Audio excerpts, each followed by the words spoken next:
시기를 달리하고 똑같은 일이 반복이 될 때 평행이론이라고 합니다. 불운의 평행이론에 빠진 부산 아파트들이 있습니다. 이런 아파트들이 어떤 아파트들인지 왜 불운의 평행이론에 빠져 있는지 한번 살펴보도록 하겠습니다. 여기는 용호동에 있는 용호동 W라는 아파트입니다. 그래서 이 아파트가 가지는 가장 큰 장점은 조망이죠. 이 아파트 앞에는 건물이 없습니다. 우리가 일명 이것을 영구조망권 아파트라고 합니다. 서울에서는 한강뷰가 보이는 영구조망권 아파트들은 엄청나게 비쌉니다. 거기서 분양하는 아파트들은 최고가를 달리고 있는 거예요. 그리고 입주한 이후에도 신고가 행진을 달리고 있다. 그것이 현재 서울의 아파트입니다. 그런데 이 아파트는 굉장히 초기에 불행을 했습니다. 왜 불행을 했냐? 분양가가 1,300만 원, 평균 분양가는 1,500만 원 정도였어요. 그래서 최저 분양가 1,300만 원, 평균 1,500만 원 정도의 분양거래를 했는데 아주 저렴한 가격에 분양을 했죠. 그런데 이 아파트는 미분양이 됐습니다. 네, 이게 굉장히 특이합니다. 자, 여기서 만약에 서울이었으면 어떻게 됐겠습니까? 이건 이제 박쳐졌어요. 근데 이 아파트는 최저 분양가가 1,300이었습니다. 평균 분양가가 1,500. 평당. 그런데 이것이 미분양이 됐습니다. 미스테리한 일이 아닐 수도 없죠. 자, 그런데 이 시기 때 있었던 분양을 했던 우리가 최근 5년에서 10년간 사이에 부산에는 사실 분양하는 아파트가 많지 않습니다. 그래서 이 비슷한 시기 그리고 최근 5년 정도의 사이에 분양하는 아파트들은 최고 무슨 800대 1, 예, 800대 1이거나 뭐 1000대 1, 1200대 1 이렇게 지금 경쟁률이 치열했습니다. 그런데 이 아파트는 그렇게 비싸지도 않은 분양가에도 미분양이 나는 미분양 사태에 빠지는 불운에 빠졌다.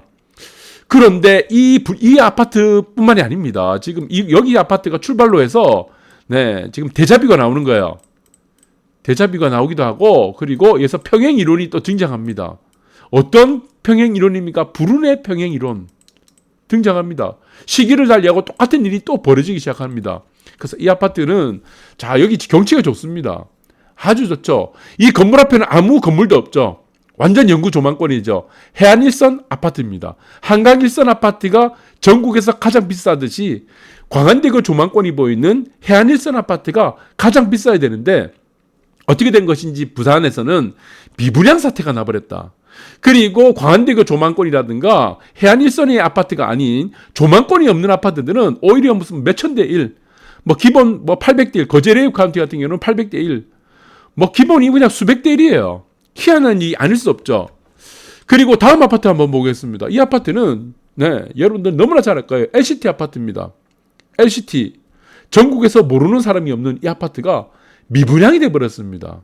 그리고 이 아파트가 2020년입니다. 2020년도에 2019년도부터 2020년도 내부터 2년 전이죠. 이게 입주할 시점이 됐죠. 입주할 시점에는 또 어떤 일이 벌어졌냐. 마피가 등장했습니다. 미분양의 마피 아파트예요. 아까 앞에 보셨죠? 이 아파트는 어떻습니까? 18년도에 입주했어요. 이 아파트도 미분양이 되고 이 아파트 지금 해안일선인데 이 아파트는 해안일선도 아니고 해안일선뿐만이 아니고 이건 비치프론트예요. 해안일선의 비치프론트입니다. 이 어마어마한 아파트입니다. 해안일선에 또 모래사장 있죠. 모래사장이니 아파트 앞에 모래사장이 있는 아파트를 비치프론트라고 합니다. 이 비치프론트 아파트는 전 세계에서 가장 비싼 아파트입니다. 그런데 이거는 미분양.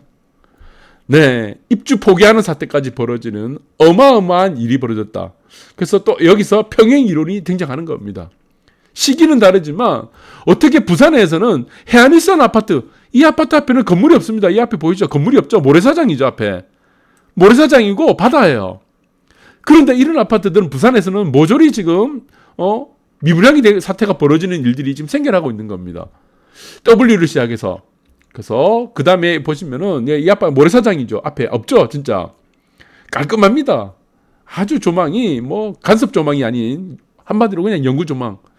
그래서 여기서는 미분양과 그리고 입주 포기 사태, 뭐 희한한 사태가 말해 마피 사건. 그리고 그 다음에 이어지는 아파트가 또 이겁니다. 지금 올해 2022년도에 입주하는 아파트예요. 여러분들 이 아파트가 어떻게 됐겠습니까? 자, 이 아파트 모습을 한번 보시기 바랍니다. 이 아파트.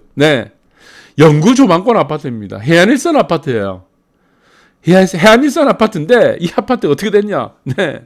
역사는 되풀이 됩니다. 이 아파트 미분양. 네. 여기서 보시면은 부산의 아파트들은 특징이 이제 나오는 거예요. 여기는 송도힐스라고 합니다. 송도힐스. 송도 해수욕장에 있는 아파트인데, 네, 고급 마감재를 쓰고, 네, 층고도 높고, 아주 그냥, 해안일선에 영구조망권 아파트. 또 미분양됩니다.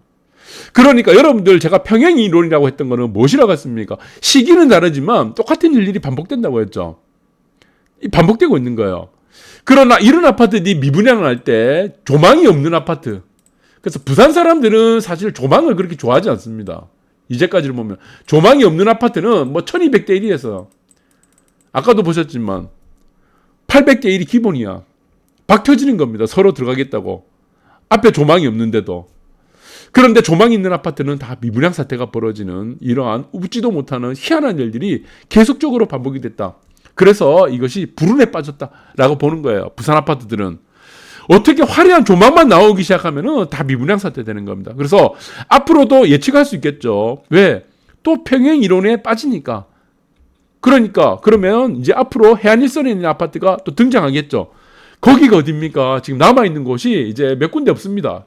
이제 네, 사실 해안일선에 해당하는 자리가 땅이 없어요. 그럼 여기는 어디입니까? 삼익빛입니다.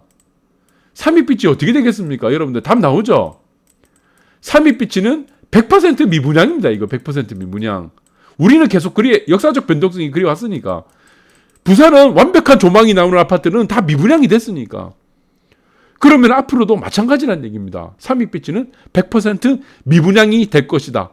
그래서 부산 사람들은 서울 사람에 비해서 조망에 대한 비중을 두지 않는다. 이렇게 보시면 될 것 같아요.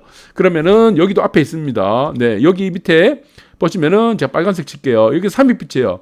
아파트가 지어진다면은 완벽한 조망이죠.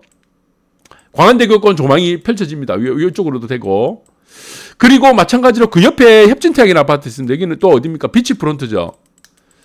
자, 협진태양이 분양을 한다. 나중에 지금 재건축을 해서 네, 분양을 한다 그러면 어떻게 되겠습니까?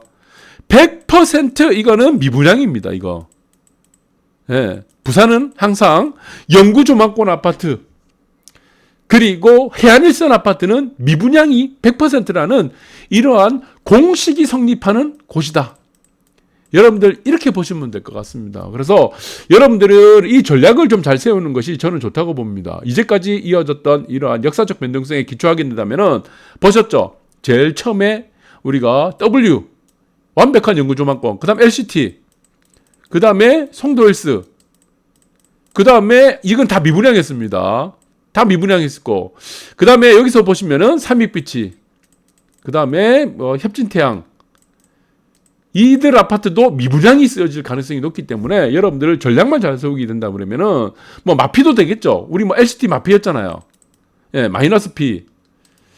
그러니까 이런 전략들도 한번 눈여겨보시기 바라고, 저는 항상 역사는 무엇입니까? 항상 되풀이 됩니다. 똑같은 일이 되풀이 된다. 이렇게 보시고 여러분들이 전략을 잘 세우시는 그런 시간들이 되셨으면 좋겠습니다. 감사합니다.